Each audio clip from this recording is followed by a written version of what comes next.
Hey, what's up, guys? This is For Misery Gaming, and we are going to do a couple videos on Illusion Connect and to see how that game does on the channel, how you guys like it, if it picks up. It's not a very well-known IP and title, but I actually really like the feel of it. It's a lot different. I've actually never played this style of game. A lot of people compare it to maybe Brown Dust, which I didn't play back then. I really like the art style, not in combat because it's kind of chibi, but but like summoning and like the lobby screens and stuff like that. I really like the art style and the different characters and stuff like that. So anyway, we're gonna go ahead and talk about the so far tier list that Mr. Guider here has. Credit to him, and Yatin, I guess, is the author of characters you guys should be looking out for, assuming all the characters are the same from the beta release. Now, we first thought earlier today that possibly we were going to get to keep our beta account, but it may appear that because we were actual testers for the game, and there's actually not even a way to transfer your code from the account and the APK that Spook got. So we'll find out tomorrow, though. It's supposedly around 11 a.m. to 12 p.m. EST is when the game is officially going to drop. We'll see if that happens, and I'll see at that point in time if we can get our account on the global server or if it's going to basically be in limbo. Because I would assume they are going to disconnect the server when the global comes out, and that account will just be, exactly what it was, a tester account. But we'll see. But let's go over the characters you guys should be looking out for. So we're going to go through a couple of them of choices you guys have. From what I understand, the rates are something like 3 or 3.5%. And for pulling, you only have to pull characters. You don't have to pull weapons. You don't have to pull prints. Nothing like that. So that is pretty cool.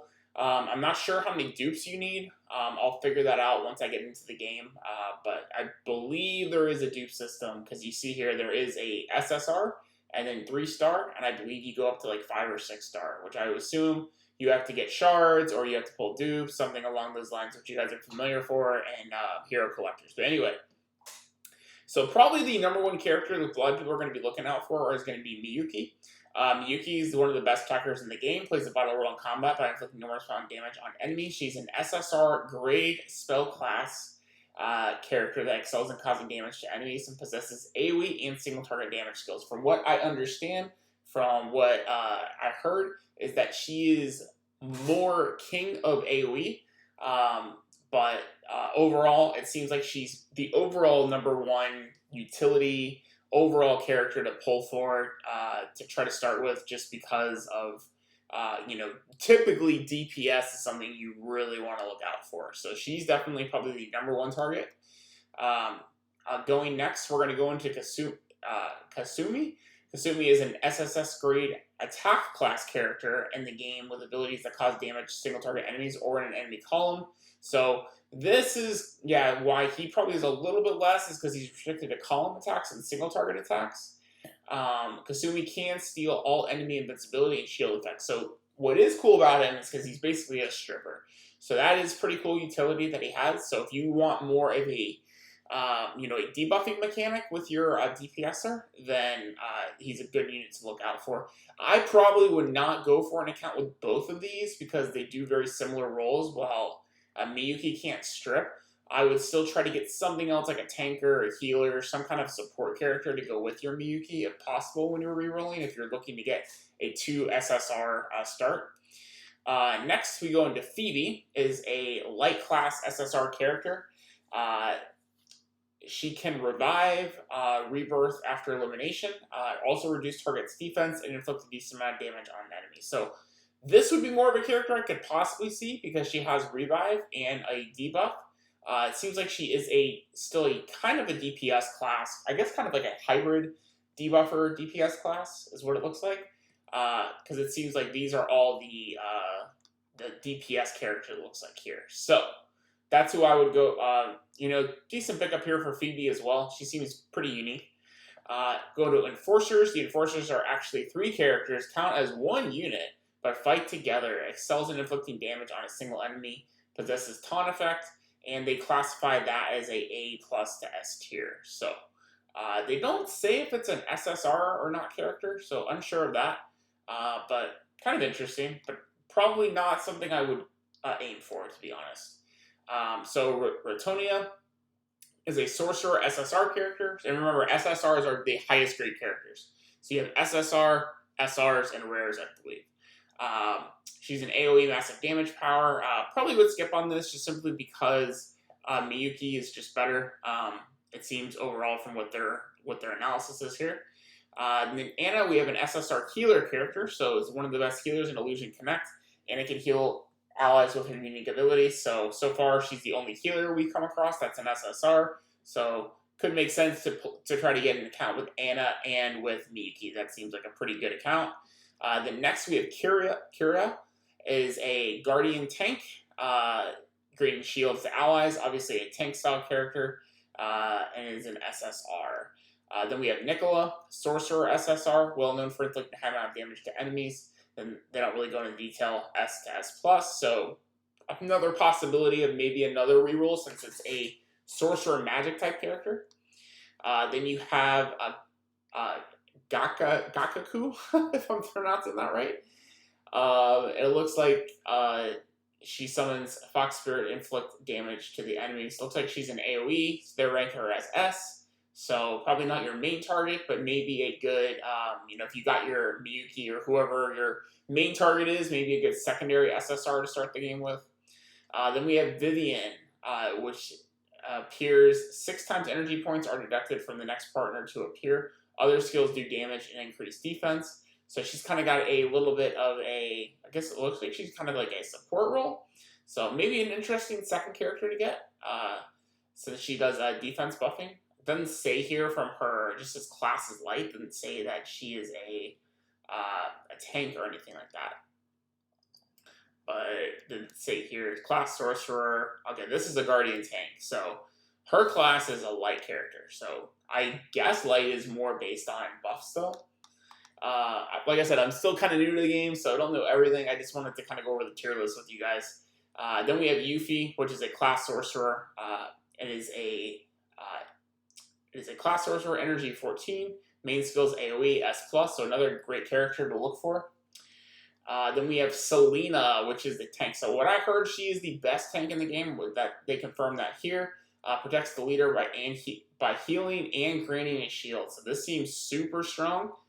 Protects your front row, since you guys know this is kind of like a row battle type game. So very cool there. So me personally, I would like, assuming we don't get to keep our account, I want Selena and Miyuki is my goal. So depending how the rerolls go, if it's a guaranteed SSR per reroll, then I probably will try to reroll until I get that account. We'll see. Then we have Maki, who's an S rank character, SSR, single target damage skills. Upon elimination, inflicts massive damage to enemy leader. So very cool. Kind of does more damage the more enemies he kills. Pretty cool mechanic. We have Rikia, which is an SR, but it's an S tier SR. So this is the first SR that they're going over that's notable on the tier list. So it has single target damage skills, debuffs enemies, reduces attack and defense. So it's kind of a jack of all trades. Doesn't do AoE it seems, but very good single target. Has good reducing attack and defense. Then we have Pan, attacker, single target, and reduces recovery rate. So stopping healing, and then single target attacker. It looks like. Now here are the A tier characters. Saya is your free character, so you are going to get this R for free. It's ranked from an A+ to S when it's maxed out. So it's a suitable single target attacker from what I understand. So that's why you really want to try to go for AoEs for your rerolls if you can. That's what I would recommend. Nina is another A+ R character. Good for free plays, has crit, and has single target damage attacks. Then you have Victora, which is a tank, A+ tank, single target damage. Upon appearance, Victoria grants HP shield and taunts all allies. So actually very, very cool tanker type abilities. For me playing other mobile games, that seems super strong. Barneas is another tank, SSR, but it's ranked pretty low, only a B to an A. So Barneas is an SSR. So this is one you probably don't want to keep on. So single column, passive is great. It's called Demon God. When Barneas dies, she returns to the hand with a certain amount of attack and HP stats. So it's a reusable tank, but you know they do rank it very low for an SSR, so probably not a one you want to keep on. We have Camille, another tank, another B2A SSR tank, so another SSR that's probably not the greatest to start with. We have Diana, another SSR healer, rank A though, has damage dealing abilities, heals ally leader, and ally with the lowest HP. So once again though, the other healer we talked about, which was, we go back up a little bit, Anna was a higher ranked healer. So if you're re-rolling for a healer, you want to try to go Anna over Diana. And then we have Hotaro, SSR attacker, B to A rank, pretty standard, enemy and enemy column combo hits. Then we got, geez, there's a lot here. Okay. Let's go back up to Heresy.